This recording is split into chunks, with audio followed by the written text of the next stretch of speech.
شازیہ او شازیہ، میں جو کچن میں کام کر رہی تھی حسن کی آواز سن کر بھاگی آئی۔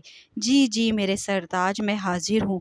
اور حسن کی وہی مسکراہٹ جو مجھے دیکھ کر ان کے چہرے پر آتی، اسے مسکراہٹ کے ساتھ بولے، تمہیں کتنی بار کہا ہے کہ جب گھر آؤں تو میری پہلی نظر تم پر ہی پڑے، ورنہ میرا دل بیٹھ جاتا ہے۔ اور ہمیشہ کی طرح ان کی اس طرح کی باتیں سن کر میں شرما کر مسکرا دیتی۔ خیر حسن فریش ہونے گئے اور میں جلدی جلدی کھانا تیار کر کے ڈائننگ ٹیبل پر لگانے لگی۔ ہم دونوں نے ہمیشہ کی طرح بہت مزے سے کھانا کھایا۔ میرے اور حسن کی لو میرج ہوئی تھی۔ ہماری شادی کو 6 سال ہو گئے ہیں۔ میں اور حسن ساتھ ہی کالج پڑھتے تھے، بس وہیں سے ہم نے ایک دوسرے کو پسند کیا۔ حسن کی فیملی جو کہ گاؤں میں رہتے تھے، حسن اسلام آباد پڑھنے آئے ہوئے تھے۔ پڑھائی مکمل کر کے یہیں پر جاب کرنے لگے۔ حسن اپنے گھر والوں سے بات کی اور میرے لیے رشتہ بھیج دیا۔ میرے گھر والوں نے بھی ہاں کر دی اور ہماری شادی ہو گئی۔ ہماری بڑی خوشگوار زندگی گزر رہی تھی، کسی بھی چیز کی کمی نہ تھی۔ حسن میرا ہر طرح سے خیال رکھتے تھے۔ دن یوں ہی گزر رہے تھے کہ میرے گھر کو نظر لگ گئی۔ ہمارے گھر کے سامنے والے گھر میں ایک فیملی آئی تھی، ماں اور بیٹی ہی تھی۔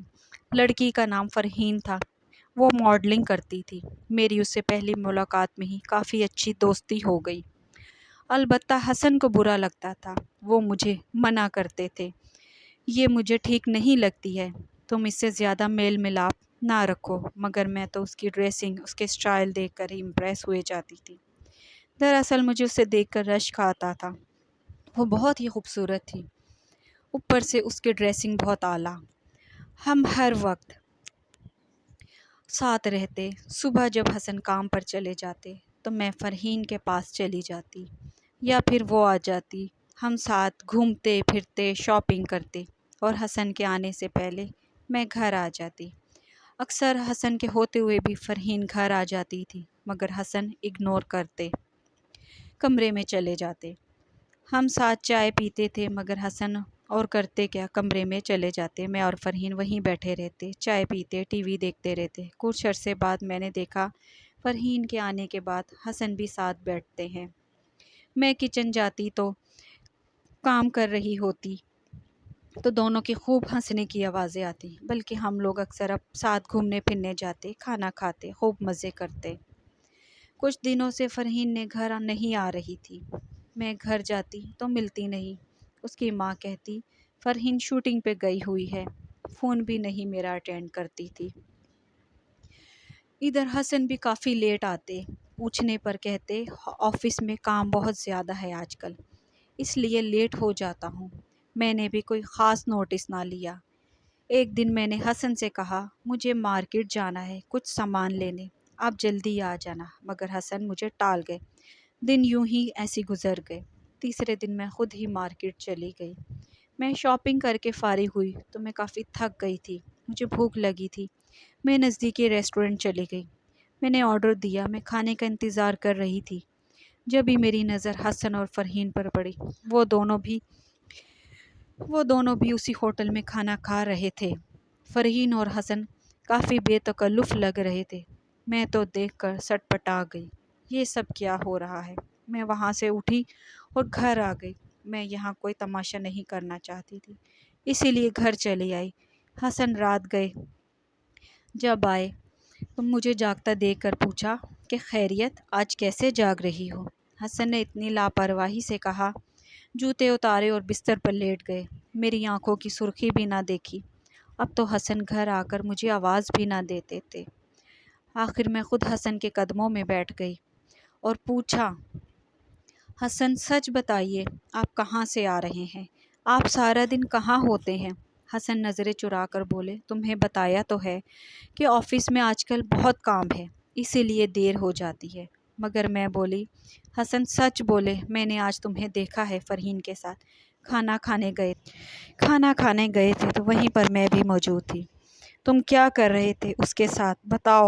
بتاؤ تم کیا کر رہے تھے؟ میں چیخی۔ تب حسن نے مجھے دھکا دے کر کہا، بس کرو، اچھا ہوا تمہیں آج خود سب پتہ چل گیا۔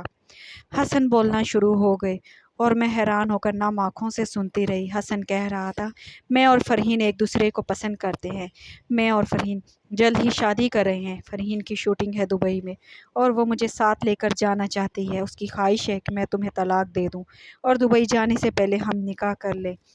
میں پتھر کی بت بنی سن رہی تھی۔ حسن کو مجھ پر ترس نہیں آ رہا تھا۔ میں نم آنکھوں سے سب سن رہی تھی۔ حسن، اللہ کا واسطہ چپ کر جاؤ، ایسا مت کرنا، مگر حسن میری نہیں سن رہا تھا۔ میں غصے میں فرحین کے گھر گئی، اس نے مجھے دیکھتے ہی منہ پھیر لیا۔ میں نے غصے میں اس کے منہ پر تھپڑ مارا۔ حسن بھی میرے پیچھے بھاگ آیا۔ جب اس نے دیکھا کہ میں نے فرحین کو مارا ہے تو وہیں مجھے حسن نے پکڑا اور میرے منہ پر تھپڑ مار دیا اور کھڑے کھڑے طلاق دے دی۔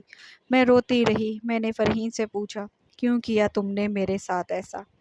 میں نے کیا بگاڑا تھا تمہارا؟ وہ بولی،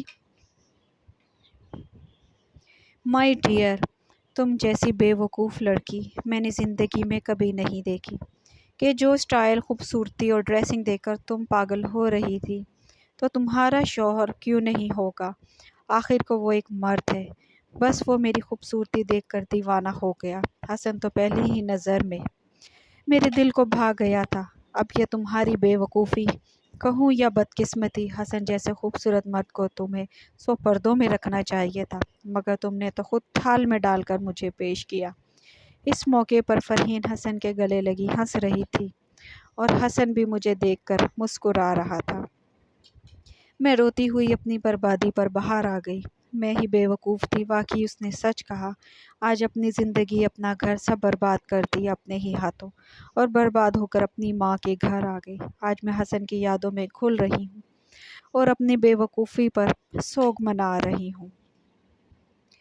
اور ادھر حسن خود کون سا خوش تھا۔ فرحین 2 سال حسن کے ساتھ رہ کر، اس کو لوٹ کر، گھر اپنے نام کروا کر کسی اور کے ساتھ بھاگ گئی۔ حسن بھی برباد ہو کر اپنے گاؤں واپس چلا گیا۔ فرحین جیسی عورتیں کبھی ایک مرد پر گزارا نہیں کرتی، انہیں تو بس پیسے سے غرض ہوتا ہے۔ اس نے مجھے ایسی معلوم نہیں اور کتنی عورتوں کو گھر برباد کیے ہوں گے۔